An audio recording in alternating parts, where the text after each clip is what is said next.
Hi hello అండి, welcome to నిచిక్మైన channel. ఈరోజు చాలా టేస్టీగా ఉండేలాగా అయితే ఈజీగా అయిపోయేలాగా పెసరపప్పు టమాటా కర్రీ అయితే చేస్తున్నాను. దానికోసం ముందుగా స్టవ్ వెలిగించుకొని ఒక గిన్నె పెట్టుకొని దాంట్లో ఒక 2 పావుల నూనె అయితే పోసుకొని అది కొంచెం హీట్ ఎక్కే వరకు ఉంచి తాళం గింజలు జీలకర్ర వేసుకొని వేంపుకోవాలి. అవి వేగుతూ ఉండగా ఒక 4-5 ఎండుమిర్చి తుంచుకొని ఈ తాలింపులో వేసుకొని ఇవి కూడా కొంచెం వేగే వరకు వేంపుకోవాలి.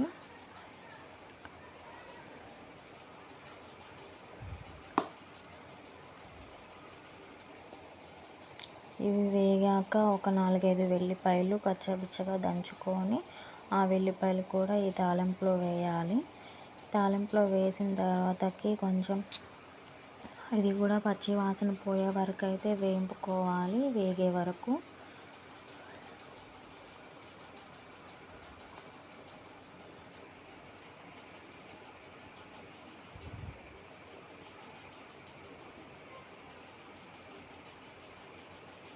ఇవి వేగాక కరివేపాకు రెమ్మలు కూడా ఒక 2 తుంచుకొని వేసుకోవాలి.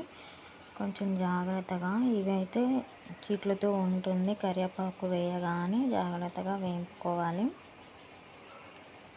కరివేపాకు కూడా వేగిన తర్వాత మంచిగా ఒక 1/2 టీ స్పూన్ అంత పసుపు కూడా ఈ తాలింపులో వేసుకొని కలుపుకోవాలి.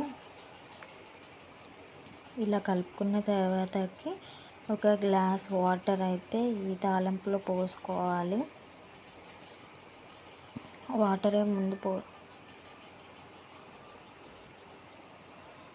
చూసారుగా, ఇలా అయితే తాలింపులో వాటర్ పోసుకొని ఒక 5-10 నిమిషాలు అయితే మరగనివ్వాలి. చూసారు కదా, ఈ విధంగా అయితే మరగనివ్వాలి. మరిగిన తర్వాతకి మనం ముందుగా ఒక గంట ముందు పెసరపప్పు నానబెట్టుకోవాలి. ఒక టమాటా, ఒక 4-5 పచ్చిమిర్చి కట్ చేసి పెట్టుకోవాలి.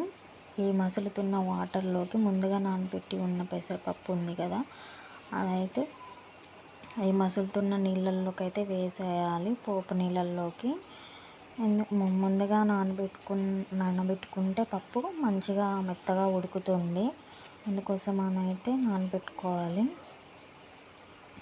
ఇలా మొత్తం పప్పు అంతా ఇందులో వేసేసి ఒక 5-10 నిమిషాలు మూత పెట్టేసి మంచిగా మీడియం ఫ్లేమ్లో అయితే ఉడికించుకోవాలి.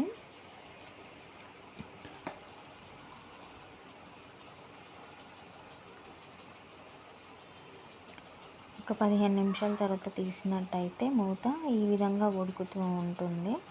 ఉడికినాక ముందుగా మనం కట్ చేసి పెట్టుకున్న టమాటా పచ్చిమిర్చి అయితే ఉన్నాయి కదా, అవైతే ఈ పప్పులో వేసేయాలి. వేసాక దీనికి టేస్ట్కి పప్పులో టేస్ట్ సరిపోయేంత సాల్ట్ తీసుకొని ఇలా పైన ఈ విధంగా వేసుకోవాలి. ఈ విధంగా వేసుకుంటే ఏంటంటే టమాటా పచ్చిమిర్చి మంచిగా ఉడుకుతాయి. చూసారు కదా, 10 నిమిషాల తర్వాత చూస్తే ఎంత చక్కగా ఉడికిపోయిందో. అంతే అండి. ఇక వేడి వేడి అన్నంలో వేసుకొని కొంచెం నెయ్యి వేసుకొని తింటే సూపర్గా ఉంటుంది. ఈ వీడియో నచ్చితే లైక్ చేసేయండి.